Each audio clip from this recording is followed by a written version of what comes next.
This is it, Jennifer. Your big break in TV. Welcome to prime time.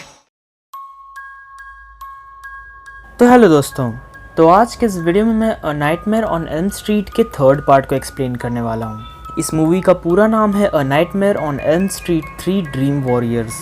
Movie में हम कुछ बच्चों को देखने वाले हैं जो अपने ड्रीम पावर के साथ फ्रेडी से फाइट करेंगे। इस मूवी की खास बात यह है कि इसके अंदर हम नैन्सी थॉम्पसन को देखने वाले हैं जो कि फर्स्ट पार्ट की मेन कैरेक्टर थी, और इसके साथ ही साथ हमें फ्रेडी क्रूगर की थोड़ी सी बैक स्टोरी भी मिलने वाली है, इसलिए वीडियो को एंड तक देखिएगा। तो चलिए अब ज़्यादा वक्त ना गवाते हुए इस वीडियो को स्टार्ट करते हैं।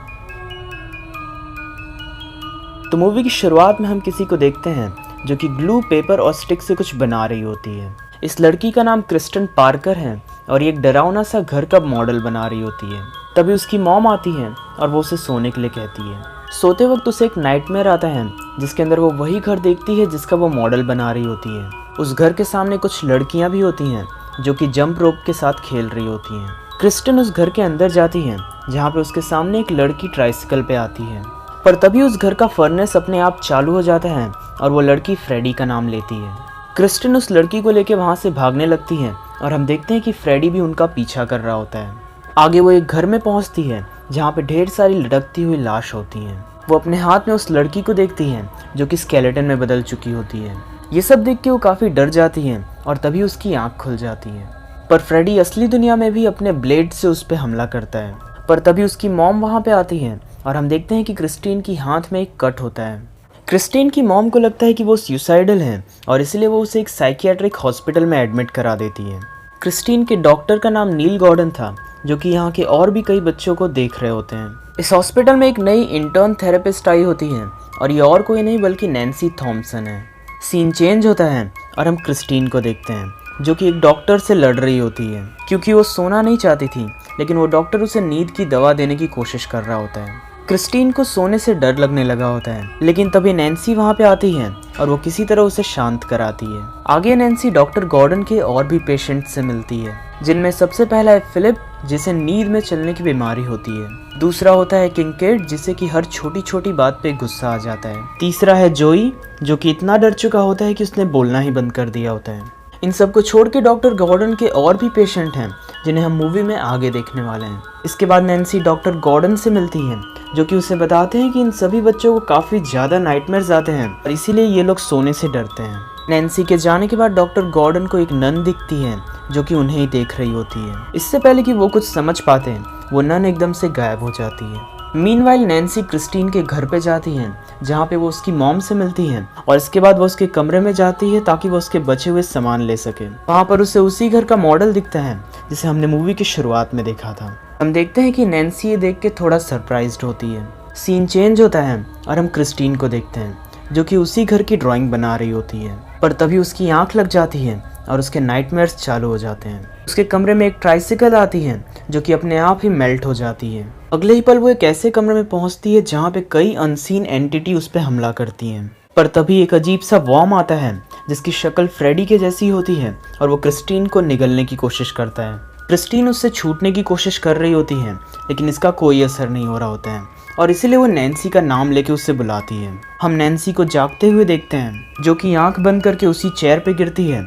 और टेलीपोर्ट होके उसी घर में पहुंच जाती है। वहां पर वो उसी वॉर्म को देखती है और क्रिस्टीन को बचाने के लिए आगे बढ़ती है। वो एक ग्लास के टुकड़े को उसकी आंख में घुसा देती है। ऐसा करते ही वो वॉर्म क्रिस्टीन को छोड़ देता है और वो दोनों वहां से भाग जाते हैं।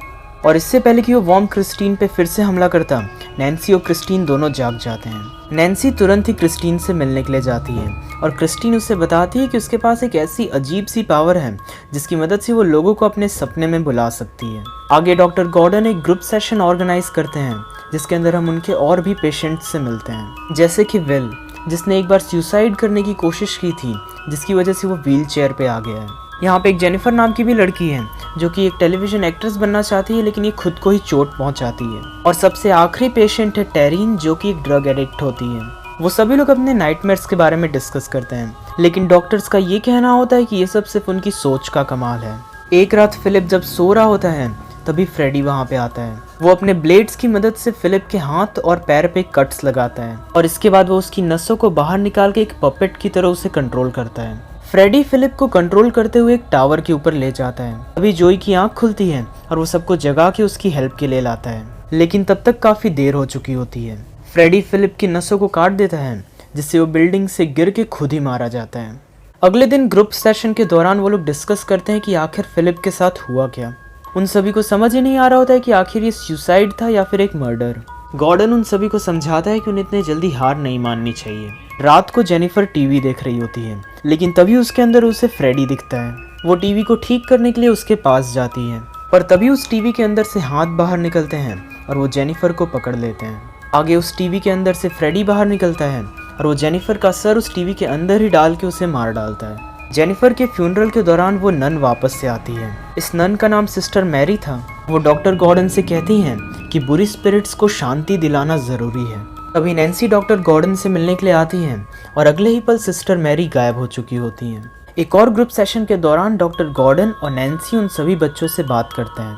नैन्सी बताती है कि उसने भी फ्रेडी के नाइटमेयर्स को एक्सपीरियंस किया है।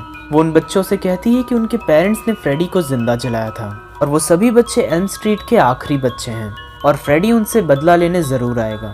नैन्सी उन सभी को आगे एक्सप्लेन करती है कि वो लोग फ्रेडी को हरा सकते हैं। वो कहती है कि हम सभी क्रिस्टीन की पावर का यूज़ करेंगे। क्रिस्टीन सबको ड्रीम में इकट्ठा करेगी और वो सभी लोग अपनी अलग अलग ड्रीम पावर्स का यूज़ करके फ्रेडी को हरा देंगे।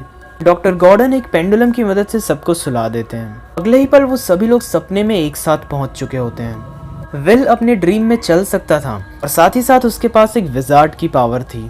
किंकेड के पास एक सुपर ह्यूमन स्ट्रेंथ थी और इसी तरह सब बच्चों के पास अलग अलग सुपर पावर्स होती हैं। जोई ग्रुप से अलग हो जाता है और फ्रेडी उस पर हमला करता है। वो उसे एक बेड के ऊपर बांध देता है और हेलफायर के ऊपर लटका के छोड़ देता है। बाकी बच्चे लोग एक दूसरे कमरे में बंद हो जाते हैं और उस कमरे की दीवारें अपने आप ही पास आने लगती हैं।